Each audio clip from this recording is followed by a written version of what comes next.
Welcome to the Fundraising Elevator, where we're all headed up.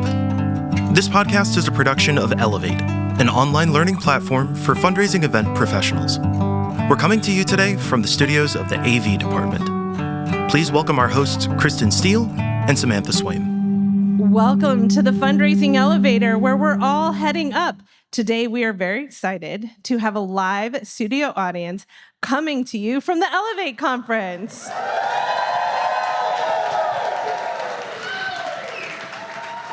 Thank you all for joining us today. You just heard from Frank Velasquez Jr. about the importance of strength-based language from our programs, our marketing, and our donor communications. Frank and Diana often teach together. But Diana is joining us today virtually as she is in the midst of family celebrations with a sibling getting married this weekend. Yeah. Congratulations to you and your family, Diana, and welcome to Elevate and the Fundraising Elevator podcast. Thank you so much for having me. Hi, Sam and Kristin, folks out there in Portland. Diana, today we want to dive into your Equastory Framework to address how to equitably and beautifully and thoughtfully and carefully tell the stories that we share through our nonprofits. Kristin, let's officially introduce Diana to the audience. Let's. Diana Farias Heinrich actively safeguards equality, respect, and dignity in nonprofit storytelling as the CEO of Habrá Marketing. Through the Equastory Framework, she transforms how organizations share their impact while staying true to their values.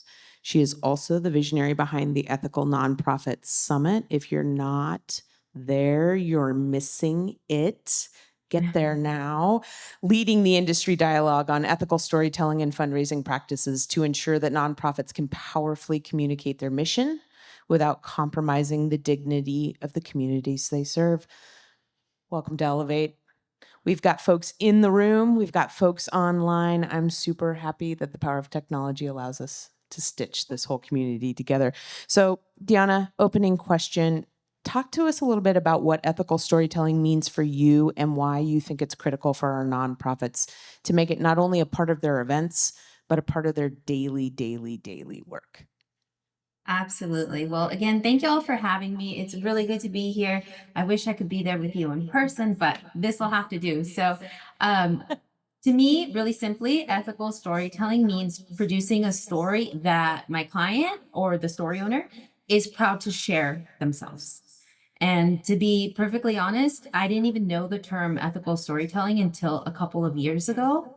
But what I did know is that I needed to safeguard my client's privacy and dignity, because back when I first started almost a decade ago in the nonprofit field, one of my very first assignments was to write stories and photograph 10 young moms who had won college scholarships. And so, of course, we were going to use these stories to promote our luncheon and, to do our online fundraising, right? They were the heart of the entire fundraiser. And so I did that, and we had our luncheon and we raised our money. And I felt really good because out of the gate, I had gotten to know these really special 10 young moms. And then a couple weeks later, I'm sitting at my desk working, and I overhear my colleagues mention the name of one of those young women. And I said, "What happened?" And they said that she had been in a domestic violence situation and her ex was being let out of jail. And what I realized right in that moment, because I'm an advocate for survivors, is that I had put identifying information about her online. I had published her first name, her last name, her kid's name, her program location, all of these things that could lead the ex back to her. And I knew in that moment that I could never let anything like that happen again. Had I known, I would have never published that information in the first place. And this is why it's critical and why I share this story, because as an industry, as a sector, we really need to be careful with protecting our clients' privacy. Yeah, I think that we hear often, Diana, from folks that are preparing video storytelling for their programs, that we have a no policy, that we don't share stories because I think there's that fear of exploitation. On the flip side, we've also seen organizations that veer into that very quickly. They're, telling their story and don't realize that there is that moment of exploitation. So just from that perspective, I'm wondering, what are some ways in which you've seen sort of well-meaning organizations actually veer into the dangerous territory of exploiting their storytelling? And what are your thoughts on ways that we can move away from that deficit-based language that Frank talks about and moving more into an asset-based way of reframing our stories? Well, it definitely starts with conversation, right? You're in danger of doing the exploitive storytelling if you're not talking to your client or your story owner. I'm going to switch between those two terms as we talk. So just know that I'm meaning the person with the lived experience. Um, but if we're not talking to them and having conversations with them, which is what the Equastory Framework is all about, we run into the possibility that we are going to share more than they want to be shared.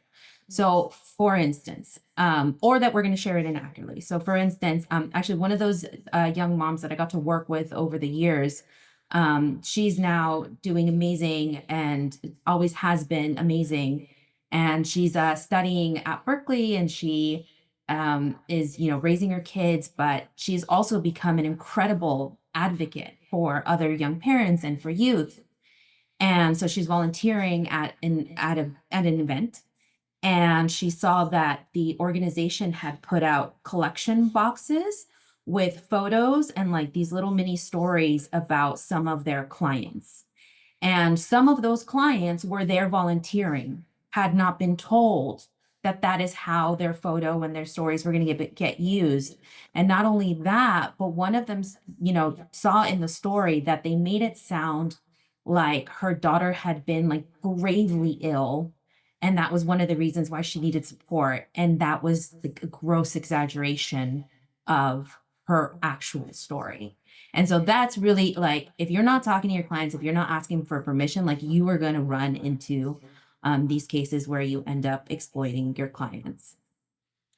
What you can't hear happening right now is there's some tisking happening in the room and some inhales about some of those pieces. So I think we know it when we see it, right? When there are egregious examples of that. And I also think sometimes, cool, we know what to do or what not to do. What do we do? What does that look like? And your framework provides insight there. So your Equastory framework is built to ensure that a nonprofit's stories uplift their community and protect their clients' privacy and dignity. All of those things going together, right? Can you walk us through the 4 steps of your framework so that folks can start to get their brain around how they can activate this in their practice? Yeah, I'd love to. So the Equastory framework really came about after, the incident with, the publishing happened. And over the years, as the publisher, I was like, okay, how do I do this better? So I started to kind of develop this process, making sure that I could hit that publish button and not feel like I was putting somebody in harm's way. So I turned that into the Equastory framework, and EQUA stands for each step in the process. E is for explore. And what this means is you got to do your homework. This means getting to know your client, their background, talking to their case manager, and knowing as the publisher how you're going to use that story. Are you going to ask somebody to be, on stage at an event? Are you going to ask them to film a video? Are you going to ask them to do both? Right? Are they going to be on the news? So that's really what exploring is about, is doing the background research and planning work. Second step is Q for question. And this is, during the interview process, during the conversation, creating warm space environments for, those authentic stories to come through, asking mindful questions that use assets-based language, and letting the client know where their story is going to be used, how it's going to be used. The third step is U for understand, and that's making sure that your client really gets what it means to have their story shared publicly. Who's going to see it? How might it impact their job? You've got to help them think through what those real world implications might be for them. And then the final step is A for approve. And this is about putting the power back in your client's hands. Because if we think about it as the publishers, as the service providers, we in the power dynamic, like we have the power. And the last thing that you want to do is have someone share their story because they feel like they have to. So this is the part where you make sure that you tell them that they are in control of the story, of what's in it, whether it's a video or whether it's their speech, preparing them, and then also making sure that you highlight how their story is helping the organization and the impact that they are having by sharing it. I love your underscore of our responsibility to help them understand the implications of sharing their story. Because I think it forces us also as co-creators of that story to think about what those implications are, and that is our job. That's part of our job, and I love including that we're thinking about what all those pieces are. I think sometimes we're like, they signed the form, we're good, right?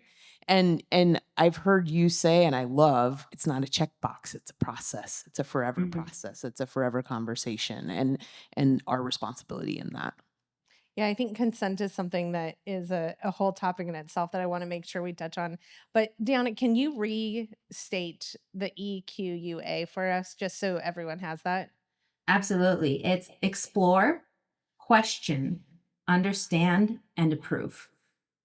And then you So- can share your story with confidence. So we often find that folks are storytelling in a video format. And for a long time, I was always worried that the story was something that would create harm or be exploitive. And in conversation with a client that we work with that addresses housing, the social worker that I was talking to said, a big part of any healing journey is giving back. And telling your own story is a really powerful tool and a really powerful way to give back. And it reframed for me the impact of that storytelling moment for a storyteller when they're ready to tell their story, when they are treated with this care that Diana, you've outlined so beautifully. We partner with a lot of different storytellers. We have here in the room Tree Swing Video. Jeannie is a great, thoughtful storyteller. And then AV Department, who does a lot of video work with us as well, who also are thinking about the care and consideration for what that experience is, how the story is going to be used, and maybe editing if someone maybe said something really profound, but then they get nervous and want that taken out. So I think that it's, as you said, a process that we're evaluating throughout and with a lot of care and with a lot of attention to our storyteller. I want to know a little bit about what happens if we don't do that work. Yeah, I mean, I heard you earlier, Sam, talking about making sure that people are ready. That's also part of the explore process, right? And I think you had said this in your talk earlier about you don't want somebody up on stage who is still in crisis. Yeah. Is like literally going through trauma. Like they have to be to a certain point. That's why one of my favorite people to partner with in this process, in addition to the storyteller, is the case manager, somebody who really knows this person. Because if we don't do this work, right, even though we're coming to this with the best of intentions, we can end up doing more harm than good. And just to illustrate this point, there was a young woman who had won housing, who had housing for herself and her daughter. And she was super proud of that. Everybody was really happy for her. And so the organization that provided the housing connection asked her to come to a small event and share her story on stage.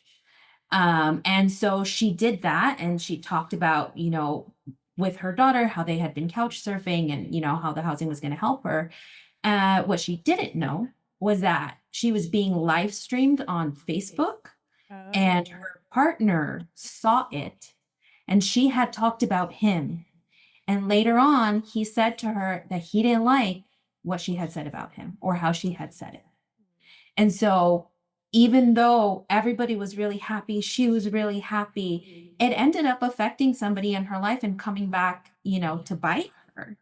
And that's not something that, that's, part of the understand process is how do we make sure that we are ready for that public disclosure, right? Because we might have important goals, and we all do, and we have deadlines, but once something is out there, it's out there, and there's really very little you can do to take it back. Before we move away from that, I want to just emphasize too that if we're creating video content of a storyteller, that storyteller's first time seeing that content should not be live in front of your audience. That storyteller needs to approve that content. They need to see that story and feel really good about that story, or you need to be willing to give them the time to watch it and make edits and give feedback to that story before you use it in your event. We've had events where it became a very abundantly clear on site that a storyteller had not seen their video. And while it may be nice to get an authentic emotional reaction, it's an unfortunate, vulnerable place to put people in if they haven't had a moment to say, yes, I approve that that's the story I want to tell. Well, and I think what's at the base of what you're both saying for me and what I hear is we have to be really, really careful about ownership of story. Yeah. These are not our stories. They're not. And when we put people in manipulated and vulnerable positions because of how we've decided to share them, we've stripped them of ownership, which in lip service is what we say we want to give them. So there's an inherent contradiction in that we have to really sit with and think about whose story is this? Who gets to tell the story? Who's the storyteller? And I think often we are like, well, I'm the storyteller and I'm helping them tell their story. Back to what Frank was just saying earlier. That's not what's happening. It's their story and they're telling it. So for our video friends and content creators in the room, I urge you to leave time to make sure that the storyteller has their voice in the review process. Yeah. So I think what would also be helpful is to talk about what specifically it could look like to protect the dignity and privacy of the individuals whose stories are being told. Diana, for you, what does that look like actively as a practice? Yeah, it definitely means thinking about the story owner, client, storyteller as the co-creator of whatever it is that you are producing, right? That's why I like to use the term story owner of that for that person with that lived experience. And I, as like the second person, am the storyteller, right? I'm the one that's like sharing it with the public. And I like to make that distinction because that puts, gives more power and weight to the story owner doing this thing on behalf of the organization. So it's having those conversations with that client, sharing the plan, right? Like this is, what the script is for the video. Like this is what's going to be in between. We're going to have your pieces in here, right? Like letting them be a part of that creative process. And we've got to be advocates for them, right? Like to do this process like one step at a time and to invite them in so that whatever we produce on the back end is something that everybody's really proud to share. Well, I want to dive into that consent topic that we just lightly touched on. I know you know Tammy Zonker. Diana teaches at the Nonprofit Storytelling Conference where Tammy also teaches. And she was our keynote speaker last year. And she said, consent is more than a form. So, Diana, I want to ask you about informed consent and what it is and why it's such a critical piece to this puzzle. Yeah. Well, let me start by telling you what it is not. So informed consent is not that media release clause that the client is signing off on when they sign up for your program. You got applause on that one. Yeah, it's not what it is. Informed consent is a process, not a form. And it's when a client fully understands what it means when they go public with their story.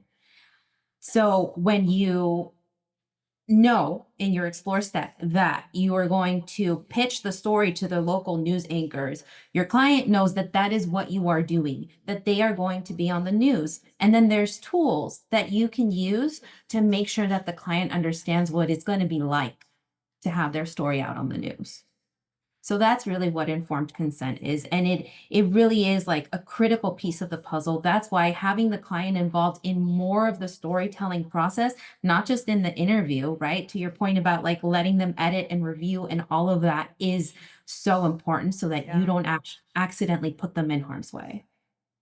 You know, we have also had storytellers change their mind. And I want to emphasize that that's okay, right? That we at any point have to understand that that is always a possibility.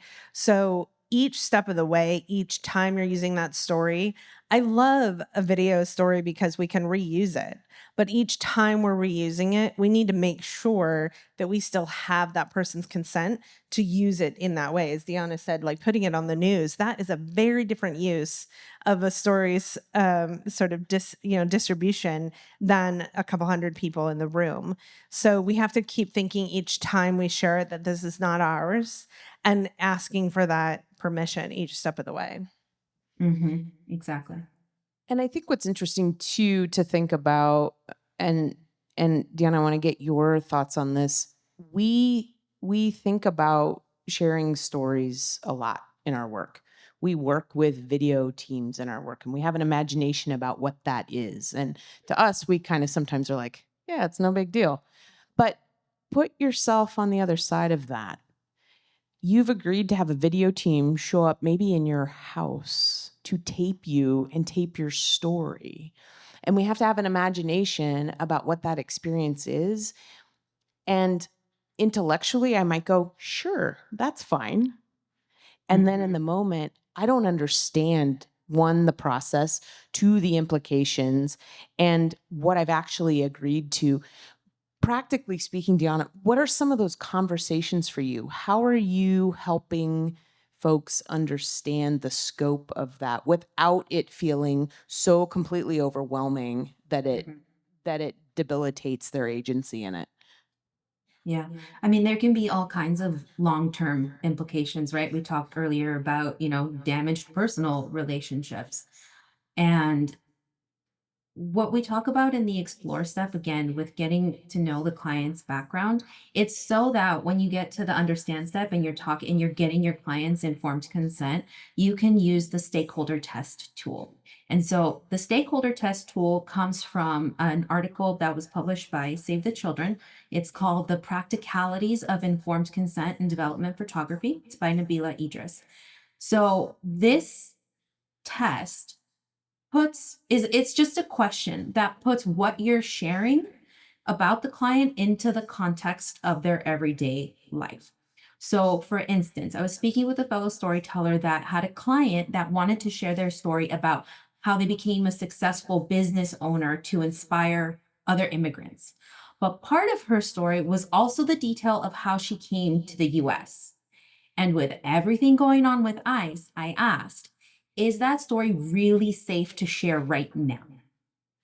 And so in this case, a stakeholder test question that you might use with that particular client is to say, if your story were to appear in the local news and an ICE agent saw it, would you still want to share that story or would you rather not? Right? This is why we have to know our clients really well, because again, if they're feeling pressured, if they're feeling like I already said yes once, I can't back out now, sort of a thing, and they're under that pressure and that power dynamic to do right by you, then, we've really got to put it into perspective for them. Because I don't know about you, but I was raised as a very good girl type, make sure you do what you're told and follow all the rules. So, we've got to be really aware of that power dynamic, and a stakeholder test question really puts things into perspective for someone. I love that. And I think as organizations, we do a lot of work to think about our power dynamics and to minimize that. But I think the pill we all have to swallow is that there is a power dynamic there. Yeah. When we provide services that folks access, there's an inherent power dynamic. And so we really have to do the work to make sure that they understand what they're saying yes to, even if we're like, no, we're not like that, right? We're good. It's there. It's embedded in the structure of the sector. Quite honestly, that's our history. That's where we come from. That's what this is. And so this is just another opportunity to bring folks into the light to be able to give informed consent for what's happening. Yeah. I want to talk a little bit about the process, the actual storytelling process with folks. We refuse to work with media teams that are invasive. When we're telling someone's story, it is so easy to suddenly have the local news NBC station show up with their big cameras and their big truck and their lights and move into someone's house and not have any care in the world that they're moving furniture and precious things and someone's overwhelmed. We only work with partners that will take the time and the care to make people feel comfortable. But I think it's important that we think about the process and the experience of not just the overwhelm of cameras, but the people asking the questions we're asking. So, what are some of the ways, Diana, that you create safe space for those who own our stories and help them in feeling comfortable to share their stories? So talking with the story owner is literally my favorite thing to do. It's my favorite thing about the work. And it's because I get to know them. I already did a little bit of snooping in my explore section, but now I get to really learn from them. And so my number one tip is to make it a two-way conversation. I always start out with thanking the client for even considering sharing their story, because even though we're talking, doesn't mean we're going to publish. I introduce myself. I talk about what I do at the organization. I talk about, why the mission is important to me if I have a personal connection with it. And I'm taking the time to create a relationship with them, because up until this point, we may have only communicated by phone or by email, and I haven't spent as much time with them as like a case manager might have.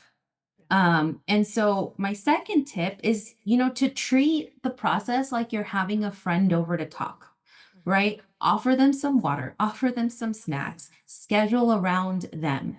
Make sure that you're using a space that's comfortable. You can ask them if they'd rather have the door opened or closed, and one of my favorite things to do is to let them know that they can bring a friend or two along. Like, who's your support people? Bring them, or tell them what you're doing, right? So that they feel supported by somebody that they know. I think that is a really important point. We will frequently even turn the questions over to that support person. So sometimes if we're the person doing the exploration with the story owner, we will also be the person sitting next to the camera across and asking the questions. But I had the experience where we were telling a Habitat for Humanity story, and our storyteller was an adult who had experienced, a young adult who had experienced her story as a teen. And she had her mom and best friend in the room. And every time she would answer a question, she would look to her mom for confidence. And I asked her mom if she would be interested in asking the questions. And so before each question, we'd have a conversation about the question we were going to ask. And then the mom would say, "Okay, are you ready? You got this." And she would pump her up.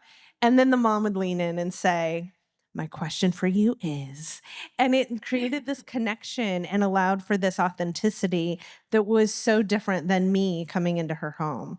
So I think sometimes when we invite those power players in the room to sit with them and be their support system, they can even be a part of the process and help people to feel like they can be their most empowered self. It can be the person who, is so familiar with their background that they remind them of what it is that they are and are not comfortable with sharing. Yes. Because we can run in the moment, right? And we end up saying, oh, like, shoot, you're done and you're like, I shouldn't have said that. And so it's, having that other person who, knows what you are and aren't comfortable with can be a huge help. I love that. bring your truth tellers. Yes. Right. Bring the people who do that for you. I love that. I want to talk and not shift gears, but add to the conversation the thing that we're already naming, but to give it the name of being trauma informed and what it means to be trauma informed in this and how it factors into ethical storytelling. Yeah. So again, let me kind of backtrack a little bit. The interesting thing about being trauma informed and being, getting informed consent is that these are typically like medically related terms. So what we're doing is, as in the nonprofit sector, is taking them and applying them to the work that we do, right? And being aware that we are working with a whole person and knowing that what we see or even the stories that they share with us is only a piece of what they're experiencing. And to Frank's point in his presentation is starting with the assets and the positives and bringing the whole person to the story and not just whatever serves your mission or serves your fundraising goal. So, one of the things that I always ask, the case managers or the advocates, somebody who's got that relationship with them, right, is, are there any topics that I should stay away from? Because my story owner, they may be ready to tell one piece of their story, but not the other, right? They may be ready to tell one piece of the story, but not the other. So I don't want to bring up anything that they're not ready. I don't even want to bring up, like, if they have, like, I don't know, not a great relationship with their family or with their friends or whatever. Like, I want to stick to the transformation and not to the trauma. I don't want to make them relive that, not for my sake or for anybody's sake. So I make sure that when I get in there for that interview, I know what I can and cannot ask about. I think that that's an important note in not just the story for our event or the story for our appeal, but in our work all the time. So how are you seeing people pull trauma-informed work, sort of this Equastory lens, into just their daily work?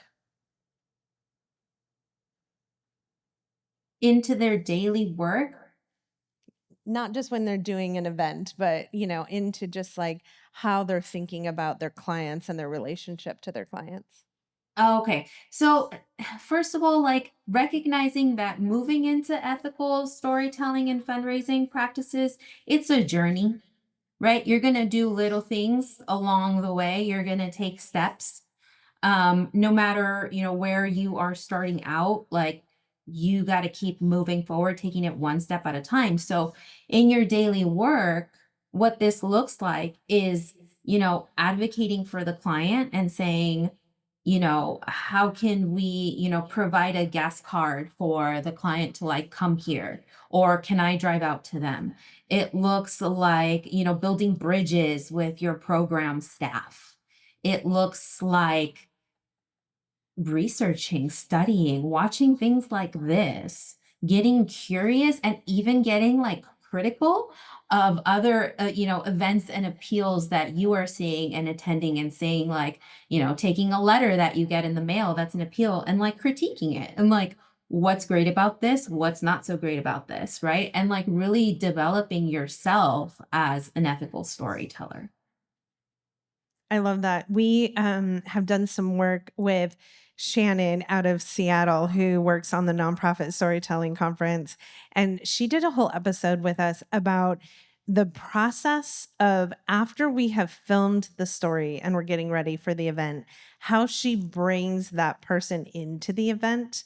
And it was so beautiful to think about the care and attention that she does to prepare her story owner to feel confident in the sharing of the story at the event. She will send them flowers beforehand saying, "We're so excited to see you at the event tomorrow." She will have a hair and makeup team get them ready for the event, and always has a host hosting that person. So their social worker, a staff member they know and love, and they are always a guest at the event. I want to say that like loud and clear. They are your superhero. You should be putting as much time on them as you are your $10,000 donor. You don't want the focus to be, there's a green room back there you can sit in until we introduce you to the stage. They are as important and should be lifted up and celebrated as your superhero. And I think that those little practices can really make this an empowering opportunity for folks. And so I agree, Diana. I think that the like practice is something that we may not get it perfect every time, but continuing to learn, continuing to evolve, continuing to think about using asset-based language. I mean, the nonprofit sector is not asset-based language, right? It says we are working from a deficit, that we can turn that tide when we start thinking about storytelling through a lens of equity, and also thinking about our story owners really being positioned as those superheroes. Absolutely. So, Diana, we ask all of our guests to step into the fundraising elevator where we're all headed up. And you have an online community, an in-room in Portland community, a broader community that's going to be listening to this podcast. What if you could, like, from the rooftops, scream, cajole, offer, convince, impart upon folks, like, the wisdom, the one tip that you think, if we could start here, this will help us all go up, what would that be? I would say give yourself grace to start to do this work if you're not doing it already. If you've already been on the journey, cool, take the next step forward. It takes time to change an organization from an inside, from the inside out. So get yourself some allies, whether those are the allies that you have next to you in the room right now, or they're allies within your workplace. Get yourself somebody who is ready to like change the game with you, right? Who you can talk about things with. That's really what is important and what's necessary to actually make ethical storytelling the standard, right, in our sector. It's going to take all of our effort to do this thing together. So give yourself grace. Also get yourself an ally or 2 or 10. Well, we have a lot of allies in the room. I want to give a shout out to Jenna at the Fundraising Event Company, to Jeannie at Tree Swing, to Brian Harris, and all of the video storytellers at the AV department. Having an ally help you in your storytelling, I think, is an incredible resource. But there is an even better resource for you in Diana and the Ethical Nonprofit Summit. Diana, can you tell folks how they can participate in that? I would love to. Thank you. So the Ethical Nonprofit Summit was born because I realized that we need time to talk about this stuff. We need time to debate. We need time to help people understand why we want to do this. We need time to get tactical. And so from June 4th to 6th this year, we're having the second annual Ethical Nonprofit Summit. You can go to ethicalnonprofitsummit.com to get all of the information. This is where your community's at. Like, this is where we're going to talk about all the things. You'll see me there. You'll see Frank there. And so I'd love to have you all there so that you can really get more of these practical tips and tools and have the conversations that we need to have to move this thing forward. Diana, am I correct? Is it a completely virtual gathering? It is completely virtual. Yes. Oh, you got cheers on that. You're getting whoops in the room. Awesome. Well, I hope that you have a wonderful wedding celebration this weekend. We are so grateful to have you on the podcast. We are going to create some links so folks can get to the summit that will be in the show notes, as well as being able to download the tools that you reference. Everyone, let's give Diana a big round of applause. Thank you all so much. Thank you for joining us today, Diana. And Diana, we hope you have some great family celebrations this weekend. I appreciate you all. Have an awesome time. Bye, Diana. The Fundraising Elevator is produced in partnership with Swaim Strategies at the studios of the AV department. The program is produced and directed by Steve Osborne, with audio engineering and original music by Dwayne Anderson, Heidi Christensen, and Adam Breeden. Video production by Shannon Doran. Graphic design by Pendulum Creative Group. Marketing by Lisa Aragon. Support from Mary Elizabeth, Todd Campbell, John Lyles, and Andy Dowsett. And voiceover by Josh Boykin.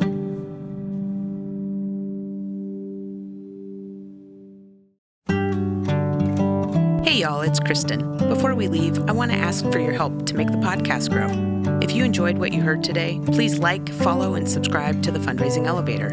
And if you're getting a lot out of the show, share it with a friend. Leave us a review. These things help make sure that the podcast continues heading up. Thanks so much for being here and tuning in.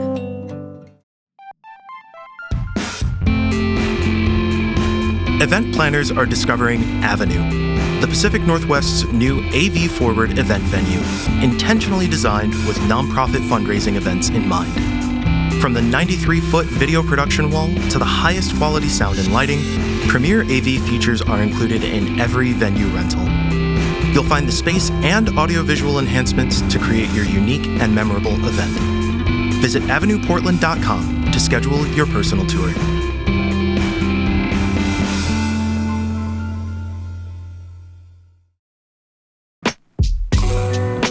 We've been partnering with Greater Giving for over 20 years as our go-to event auction software.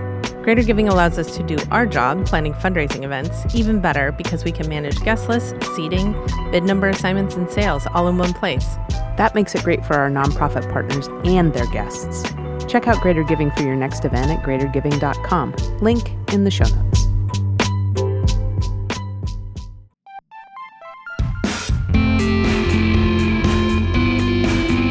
Are you ready to engage supporters and grow your base with your own podcast? Then let us introduce you to our partners at the AV department in Portland, Oregon. In addition to delivering exceptional live event audiovisual production and videography, they also have a top-tier production studio and an expert team ready to take your content ideas to the next level. Contact the AV department to schedule a consultation and start bringing your podcast vision to life.